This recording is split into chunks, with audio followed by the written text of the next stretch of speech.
Les amis, bonjour, j'espère que vous allez bien et que tout se passe pour le mieux pour vous. Aujourd'hui les gars, on va parler Ballon d'Or 2023 et c'est dans longtemps. Ah oui, mais il s'est passé des petites choses et vous le savez, le Riles d'Or annonce le Ballon d'Or avant tout le monde à chaque fois, chaque année. Au début on me dit mais n'importe quoi, quand ça avance on me dit et à la fin on me dit on le savait, c'est toujours pareil. Le Riles d'Or annonce le Ballon d'Or avant les autres, donc ça... C'est fait, hein, je vous l'ai déjà dit depuis un moment, on va y revenir. Mais là, je vais aller plus loin, je vais essayer de pronostiquer les 3 autres, le top 4, parce qu'après, le 5e, je vais réfléchir un peu plus. Mais je vais vous dire en gros, pour moi, les 4 qui seront le premier, deuxième, troisième, quatrième, avec une explication à ma sauce. J'ai d'abord donné mon pronostic sur Twitter, et je savais que ça allait pousser au débat, et c'est hyper intéressant que chacun puisse donner son avis, et je vais vous expliquer vraiment mon avis. Alors déjà, on va pas perdre de temps, hein, pas de suspense, ça sert à rien. Pour moi, le Ballon d'Or sera Lionel Messi. Bon, je vous donne l'ordre, après j'explique point par point. Donc je vous ai dit, pour moi, Lionel Messi sera premier. Le premier, c'est pas un prono, le premier, c'est Messi. C'est pour moi clair et net. Le deuxième, c'est Haaland. Le troisième, c'est Mbappé. Le quatrième, c'est Benzema. Maintenant, attention. Le premier, c'est Messi. Le deuxième, c'est Haaland ou Mbappé. Et le troisième, c'est Mbappé ou Haaland. Voilà. Prenez bien en compte ça. Parce que, pour moi, Haaland peut marquer des points sur la fin de saison, là où Mbappé, pour moi, ne peut plus marquer des points. Mais il faut prendre en compte une chose très très importante pour 2 joueurs dans ce classement. Messi en premier lieu, le gagnant de la Coupe du Monde, le meilleur joueur de la Coupe du Monde, double buteur en finale, il fait basculer les matchs, il a tout pour lui dans cette Coupe du Monde. J'ai envie de dire ça s'arrêterait là normalement pour donner le Ballon d'Or en fait. Mais il a quand même en plus des stats malgré tout en championnat cette année. Et il s'appelle Messi, donc d'une certaine manière quand Messi gagne la Coupe du Monde, je vais revenir sur quelque chose pour vous montrer que depuis 98, et vous allez bien comprendre, 98, la France est championne du monde, Zidane est Ballon d'Or. 2022, le Brésil est Ballon d'Or, le Brésil est champion du monde, pardon, Ballon d'Or pour Ronaldo, le Brésilien, Luis Nazario de Lima. Le mec n'était pas là toute la saison, il était blessé, Coupe du Monde, meilleur buteur, il gagne la Coupe du Monde, Ballon d'Or. 2006, Coupe du Monde, l'Italie remporte contre la France cette Coupe du Monde au tir au but, Fabio Cannavaro, gagnant de la Coupe du Monde, et Ballon d'Or. 2010, et il faut prendre en compte quelque chose, les gars, c'est que depuis 2008 arrivé, Cristiano, Messi seront le football d'au-dessus. C'est-à-dire, à partir de ce moment-là, il faut comprendre que tu ne peux plus récompenser devant Ronaldo Messi pendant un long moment, même s'il y a des Coupes du Monde. Pour preuve, la Coupe du Monde 2010 termine avec la victoire de l'Espagne et un Schneider qui fait finale de Coupe du Monde, Ligue des Champions remportée, championnat italien, et je sais pas s'il avait gagné la Coupe d'Italie ou pas à cette époque-là, Schneider. Le mec, tu te dis, mais c'est que le Ballon d'Or. Messi, Ronaldo attiraient toutes les voix, ils étaient hors normes. Alors, le Ballon d'Or, faut comprendre qu'il n'y a jamais qu'un seul mec qui le mérite, mais Messi, Ronaldo écrasaient le monde. Footballistiquement, ils étaient trop au-dessus. Messi, je crois, il avait mis 92 buts en une saison. Voilà. N'oubliez pas que c'est une histoire de vote, et c'est pas une histoire de obligatoirement c'est lui parce qu'on pense qu'on... Non, c'est des votes. Les votes ont été à Messi. 2014, c'est le même schéma. Une Coupe du Monde remportée par l'Allemagne, Ronaldo prend son Ballon d'Or. Et là, on peut se dire, purée, mais l'Allemagne et tout, oui, mais tant qu'il n'y a pas un mec dans une individualité digne de ce nom, qui n'existait pas à ce moment-là, tu ne pouvais pas donner un Ballon d'Or en dehors de Ronaldo et Messi. Il y en a plein, ils m'auraient dit. Et Ribéry, et ceci, et cela. Individuellement, le joueur qui ressortait, c'était pas Ribéry. Par contre, collectivement, problème, c'est qu'en plus, les voix se perdent avec, par exemple, c'est comme Mané, Salah. Il y avait Ribéry, Robben, il y avait... Bref, Ronaldo, Messi ont écrasé le foot jusqu'à 2018. Et là, il se passe 2 choses. À mes yeux, Ronaldo aurait pu avoir le Ballon d'Or, mais il quitte le Real, et le Real a très bien poussé pour Modric. À mes yeux, si Ronaldo était encore au Real, ça aurait été Ronaldo.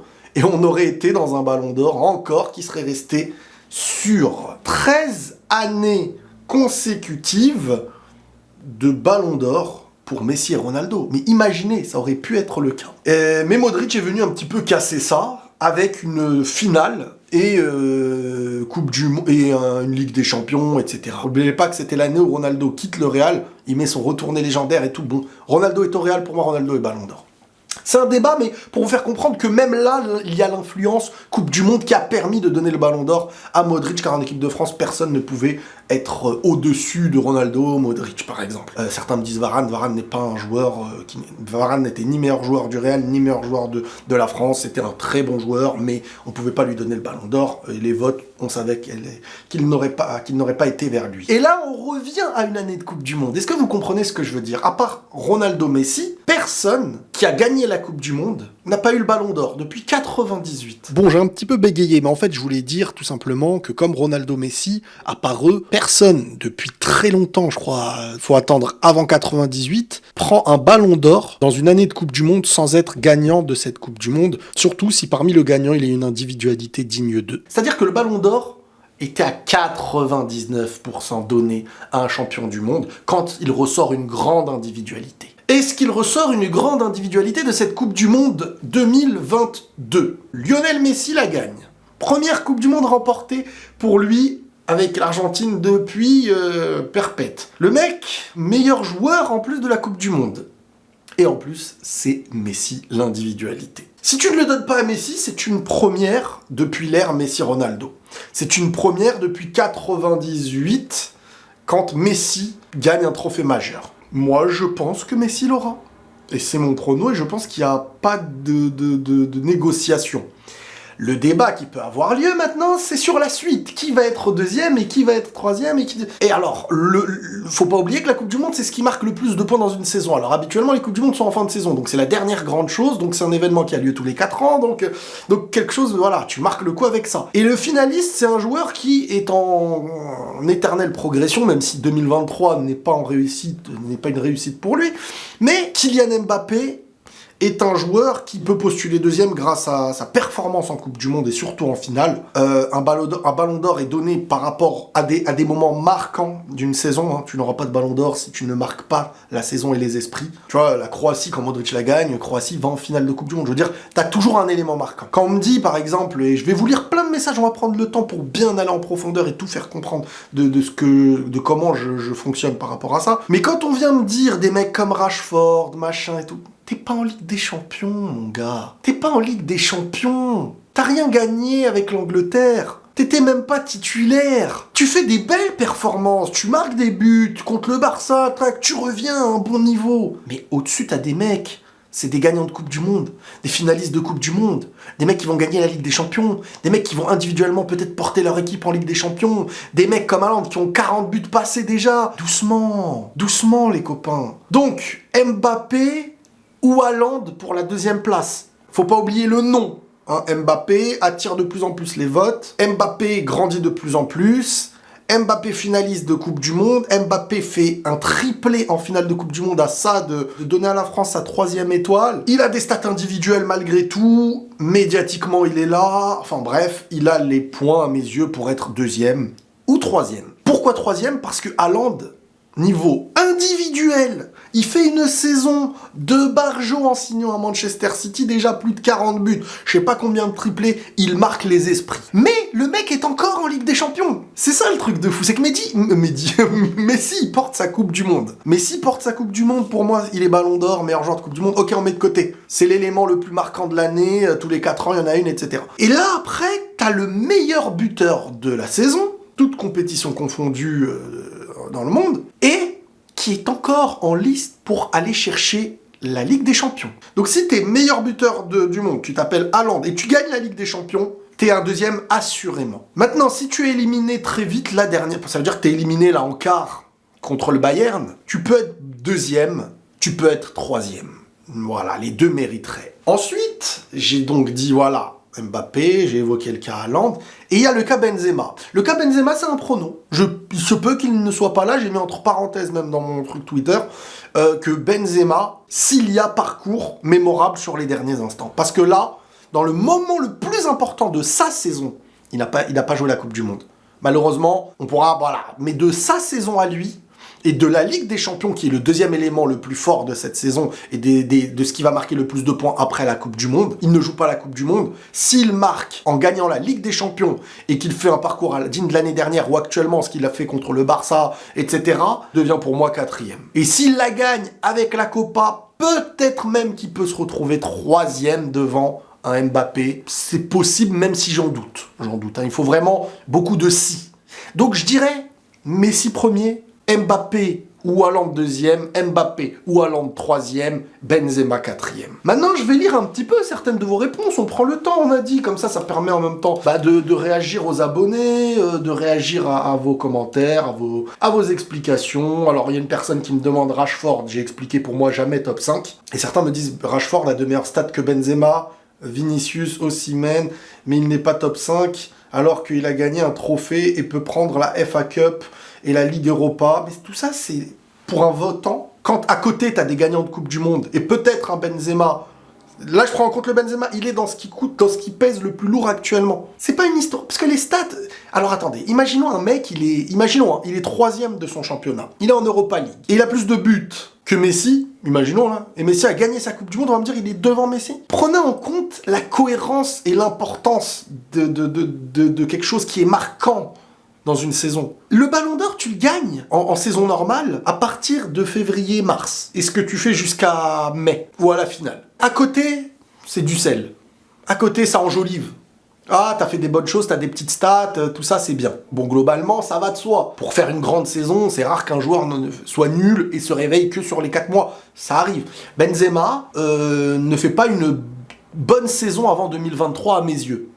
Avant 2023, Benzema ne fait pas une bonne saison. Il est sur une saison moyenne. 2023, là, il est sur du très haut niveau. Oui, tu peux, sur une moitié de saison, si tu fais des dingueries en Ligue des Champions, te retrouver dans le top 4 normal. Alors que Rashford, si vous voyez Benzema gagner la Ligue des Champions, vous pensez qu'un mec va voter plus Rashford que Benzema? Après, c'est du si. C'est un prono, mais... Rashford ne sera pas top 5, les gars. Je veux dire, il y a même Osimhen devant lui, pour moi. Donc voilà par rapport à Rashford. Ensuite, Haaland, s'il prend pas la C1 et la PL, je suis pas sûr qu'il reste dans le top 4. Moi, je pense qu'on récompensera, quoi qu'il arrive, ses stats individuelles, qui sont monumentales. Meilleur buteur, clairement, hein, vous voyez. C'est un petit peu comme parfois Lewandowski l'était. Voilà, il était quand même récompensé malgré tout dans le top. Tu peux mettre qui en 4e si jamais Benzema ne va pas plus loin que les quarts ou demi? Intéressant. Moi, déjà, je le retire. Si Benzema est éliminé contre Chelsea, Benzema, pour moi, n'est pas du tout dans le top 4, voire dans le top 5. Ça dépendra de qui, parmi les restants, va en finale. Bon, à Chelsea, j'en vois pas un qui pourrait être top 5. À City, il peut y avoir De Bruyne, s'il fait vraiment de grandes choses. Il peut y avoir, Haaland. Maintenant, je sais pas trop. Faudrait voir du côté de Naples, si Osimhen prend la Ligue des Champions, ou fait une grande finale, ou vraiment marque les esprits, parce que c'est là qu'il va marquer les points, lui aussi. Si là, il marque pas les points, championnat italien et tout, ça donne pas encore énormément de points, je pense. Il marquera peut-être les esprits. Faut pas oublier aussi que très souvent, et je prends le cas de Vinicius, beaucoup reviennent sur Vinicius en me disant que Vinicius fait une meilleure saison que Benzema cette année. Je suis d'accord sur l'addition, je trouve que Vinicius, du début à maintenant, a plus de moments forts, mais je pense que il y a des joueurs, il leur faut des années pour être, aux yeux des votants, dignes d'être un ballon d'or ou d'avoir plus de voix qu'un autre. Benzema est le dernier ballon d'or. Si Benzema fait encore des différences pour gagner, Benzema, c'est celui, aux yeux du monde, qui est la pièce maîtresse. Vinicius peut être un joueur, pour moi, par exemple cette année, beaucoup plus déstabilisant et qui permet parfois plus les gagnes que Benzema si on additionne tous les matchs. Mais ça n'empêche que si Benzema va chercher les gros matchs de cette année, il aura plus de voix qu'un Vinicius. Ça dépend, encore une fois. S'il se fait éliminer maintenant, je pense pas. Il aura eu un petit moment là avec la hype Ramadan, mais sinon, je ne pense pas. Après, ça dépend. Voilà, c'est qu'un prono. Le Benzema est un prono. Étonnant de citer Mbappé et Benzema sans Osimhen. Malheureusement, le Ballon d'Or, il y a aussi ce côté un peu politique, dans le sens où, vous savez, il y a des joueurs pour qui postulent Ballon d'Or, ils ont besoin d'avoir 3 années derrière eux, en ayant marqué les esprits. Osimhen n'est pas du tout attendu cette année.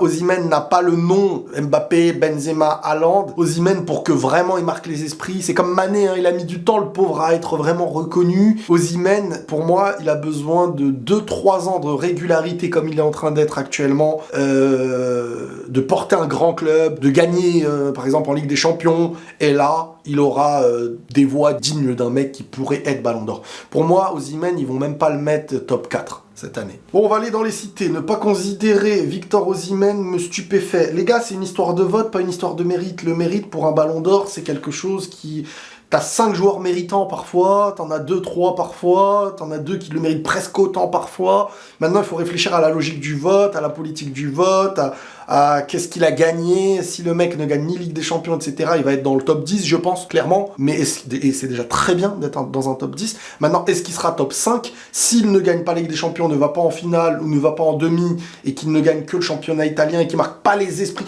Faut marquer les esprits dans des moments forts pour te retrouver top 3. Mbappé, il a son moment. Haaland, il a des stats hors normes dans la saison et Messi gagne une Coupe du Monde en étant meilleur joueur de la Coupe du Monde. Les trois sont marquants. Osimhen est stupéfiant parce qu'on ne l'attendait pas, est un buteur et enchaîne les buts. Naples produit des choses incroyables. Ils vont être champions d'Italie, mais aux yeux du monde, c'est là qu'il va pouvoir marquer ses points. C'est maintenant. Et si ce maintenant n'existe pas, il ne sera pas top 5. Benzema fait quoi pour être 4e pour l'instant, sincèrement? Mbappé est devant Haaland. Alors, Benzema, il a fait quoi pour être 4e pour l'instant? Je pronostique. C'est mon pronostic vis-à-vis de la forme actuelle et de ce qui peut se passer en Ligue des Champions, vu qu'ils sont encore en Ligue des Champions. Si la saison s'arrêtait et que le Real était éliminé, il n'est pas top 4. Dans le lot, j'ai mis un petit prono du 4e parce que la certitude que j'ai pour moi, c'est les 3 premiers. Avec Messi et l'ordre Haaland, Mbappé, je sais pas. Benzema, c'est mon petit prono derrière. Sur quelque chose qui peut avoir lieu, mais qui n'a pas encore eu lieu réellement. Mais genre, les gens pensent que Messi gagne le Ballon d'Or. Vous voyez là, ce mec, il va me dire, bon, on savait que ça allait être Messi le Ballon d'Or dans quelques mois. Bon, il y a des gens qui pensent que c'est pour faire plaisir que je dis Messi va être Ballon d'Or, que je suis prêt à tenter quelque chose que je ne pense pas, pour au final ça se passera pas et tout. Bon, ouais, après on va pas s'arrêter. On aime ton objectivité habituelle, mais là tu fais ça pour plaire, Riles. Si la vérité plaît, bah tant mieux. Parce que je sais que ça c'est par rapport à Messi en fait. Je sais que ça dérange que Messi risquerait d'être Ballon d'Or. Mais maintenant, je vous ai donné l'exemple des Coupes du Monde, les mecs. Je vous ai donné l'exemple des Coupes du Monde. Depuis 98, il y a un lien avec la Coupe du Monde, hormis Ronaldo Messi, qui, eux, étaient au-dessus du foot. Mais qui est au-dessus du foot aujourd'hui, comme Ronaldo et Messi l'ont été? Et en plus, c'est Messi qui vient gagner la Coupe du Monde. Donc, pour tout ça, et le fait en fait, on a sous-estimé un petit peu le fait de gagner une Coupe du Monde en étant meilleur joueur de la Coupe du Monde, en fait. Vraiment, hein. Parce qu'à l'époque, ça choquait personne que R9 gagne sa Coupe du Monde en étant meilleur buteur, en étant blessé toute la saison d'avant. Ça a choqué personne, c'est R9, c'est le charisme, c'est... Là, mais s'il la gagne, oui, à côté, en club, il se passe rien, globalement, même s'il a eu ses stats, il a fait une bonne première partie de saison, mais il a les stats, et il a la Coupe du Monde, et il a le meilleur joueur de la Coupe du Monde. C'est une fois tous les 4 ans, les gars. N'oubliez pas. C'est pas pour faire plaisir, c'est une réalité. Il veut trop faire le mec qui connaît le foot alors qu'il connaît rien. Oui, mais toi, t'as pas le Riles d'or. Ha! Bref, les amis, voilà globalement mon prono. N'hésitez pas à me dire dans les commentaires ce que vous en pensez. Prenez tous soin de vous et la paix sur vous.